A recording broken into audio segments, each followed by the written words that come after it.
ಹಿಂದೂ ಸಂಪ್ರದಾಯದಲ್ಲಿ ಭದ್ರಕಾಲವನ್ನು ಶುಭ ಕಾರ್ಯ ಮಾಡುವುದಕ್ಕೆ ನಿಷೇಧಿಸಲಾಗಿದೆ.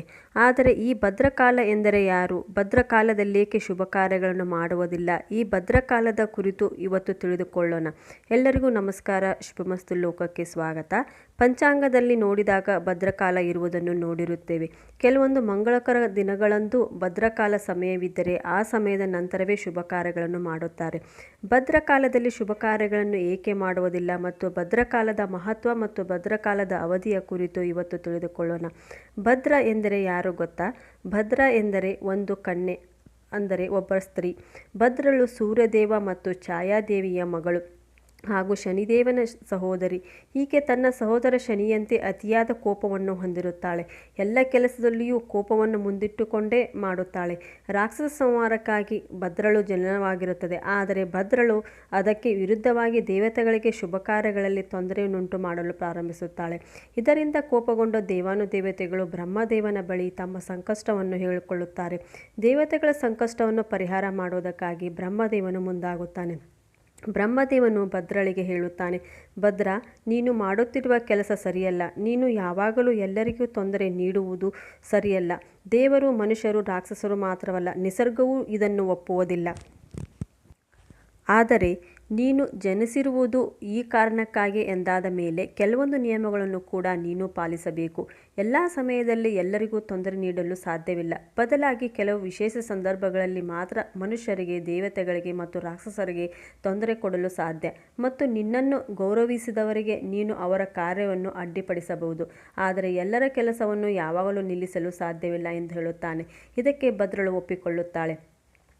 ಭದ್ರ ಪದದ ಅರ್ಥವೇನು? ಭದ್ರಕಾಲವನ್ನು ತಿಳಿದುಕೊಳ್ಳಲು ಮೊದಲು ಹಿಂದೂ ಕ್ಯಾಲೆಂಡರ್ನ ಪ್ರಮುಖ ಭಾಗಗಳನ್ನು ಅರ್ಥ ಮಾಡಿಕೊಳ್ಳುವುದು ಬಹಳ ಮುಖ್ಯ. ಹಿಂದೂ ಕ್ಯಾಲೆಂಡರ್ಗಳಲ್ಲಿ 5 ಮುಖ್ಯ ಭಾಗಗಳಿವೆ. ಆ 5 ಭಾಗಗಳೆಂದರೆ ತಿಥಿ, ವಾರ, ಯೋಗ, ನಕ್ಷತ್ರ ಮತ್ತು ಕರಣಗಳಾಗಿವೆ. ಭದ್ರ ಎಂಬ ಪದದ ಅರ್ಥವನ್ನು ನಾವು ತಿಳಿದುಕೊಂಡಿರುವುದು. ಇದರ ಅರ್ಥ ಕಲ್ಯಾಣವನ್ನು ತರುವವಳು. ಆದರೆ ಹೆಸರಿಗೆ ವಿರುದ್ಧವಾಗಿ ಭದ್ರಕಾಲದಲ್ಲಿ ಶುಭ ಕಾರ್ಯಗಳನ್ನು ಮಾಡುವುದನ್ನು ನಿಷೇಧಿಸಲಾಗಿದೆ. ಭದ್ರ ಯಾವಾಗ ಭೂಮಿಯಲ್ಲಿ ನೆಲೆಸುತ್ತಾಳೆ? ಜ್ಯೋತಿಷ್ಯ ಶಾಸ್ತ್ರದ ಪ್ರಕಾರ ಚಂದ್ರನು ಕರ್ಕ, ಸಿಂಹ, ಕುಂಭ ಅಥವಾ ಮೀನರಾಶಿಯಲ್ಲಿದ್ದಾಗ ಭದ್ರಳು ಭೂಮಿಯ ಮೇಲೆ ನೆಲೆಸುತ್ತಾಳೆ ಮತ್ತು ಭದ್ರಳು ಈ ಸಮಯದಲ್ಲಿ ಮನುಷ್ಯರಿಗೆ ಹಾನಿಯನ್ನುಂಟು ಮಾಡುತ್ತಾಳೆ. ಇದಲ್ಲದೆ ಭದ್ರಳು ವಿವಿಧ ರಾಶಿಚಕ್ರ ಚಿಹ್ನೆಗಳ ಪ್ರಕಾರ 3 ಲೋಕಗಳಲ್ಲಿ ತನ್ನ ಸಂಚಾರವನ್ನು ಕೈಗೊಳ್ಳುತ್ತಾಳೆ. ಭದ್ರಳು ಭೂಮಿಯಲ್ಲಿ ನೆಲೆಸಿರುವಾಗ ಶುಭ ಕಾರ್ಯಗಳನ್ನು ಮಾಡುವುದನ್ನು ನಿಷೇಧಿಸಲಾಗುತ್ತದೆ. ಭದ್ರಳು ಭೂಮಿಯಲ್ಲಿ ನೆಲೆಸಿರುವಾಗ ಅಂದರೆ ಭದ್ರಕಾಲದಲ್ಲಿ, ಭದ್ರ ಸಮಯದಲ್ಲೇ ವಿವಾಹ, ಹೊಸ ವ್ಯಾಪಾರ ಪ್ರಾರಂಭ, ರಕ್ಷಾಸೂತ್ರ ಕಟ್ಟುವುದು ಅಂದರೆ ರಕ್ಷಾಬಂಧನದಂತಹ ಮುಂತಾದ ಶುಭ ಕಾರ್ಯಗಳನ್ನು ನಿಷೇಧಿಸಲಾಗುತ್ತದೆ. ಆ ಸಮಯದನ್ನು ನೋಡಿಕೊಂಡು ನಂತರ ಶುಭ ಕಾರ್ಯಗಳನ್ನು ಮಾಡಬೇಕು. ಅಕಸ್ಮಾತ್ ಭದ್ರಕಾಲ ಸಮಯದಲ್ಲಿ ಮಾಡಿದರೆ ಅದೃಷ್ಟವನ್ನು ತರುವುದಿಲ್ಲ ಎನ್ನುವ ನಂಬಿಕೆ ಇದೆ. ಇನ್ನು ಪಂಚಾಂಗದಲ್ಲಿ ಭದ್ರಕಾಲವನ್ನು ನೋಡುವುದು ಹೇಗೆ ಎಂದರೆ, ಪಂಚಾಂಗದ ಹಿಂದಿನ ಪೇಜಿನಲ್ಲಿ ಕೊಟ್ಟಿರ್ತಾರೆ. ಕರಣಗಳ ಸಾಲಿನಲ್ಲಿ ಇರುತ್ತದೆ ಭದ್ರದ ಸಮಯ.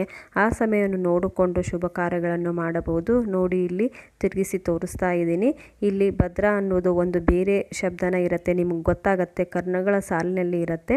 ಅದನ್ನು ನೋಡ್ಕೊಂಡ್ಬಿಟ್ಟು ಆ ಸಮಯ ನೋಡಿಕೊಂಡು ಶುಭ ಕಾರ್ಯಗಳನ್ನು ಮಾಡಬಹುದು. ಈ ಮಾಹಿತಿ ನಿಮಗೆ ಇಷ್ಟ ಆಗಿದೆ ಅಂತ ಅಂದ್ಕೊಂಡಿದ್ದೀನಿ. ಎಲ್ಲರಿಗೂ ನಮಸ್ಕಾರ. ಮತ್ತೆ ಮುಂದಿನ ವಿಡಿಯೋದಲ್ಲಿ ಸಿಗೋಣ.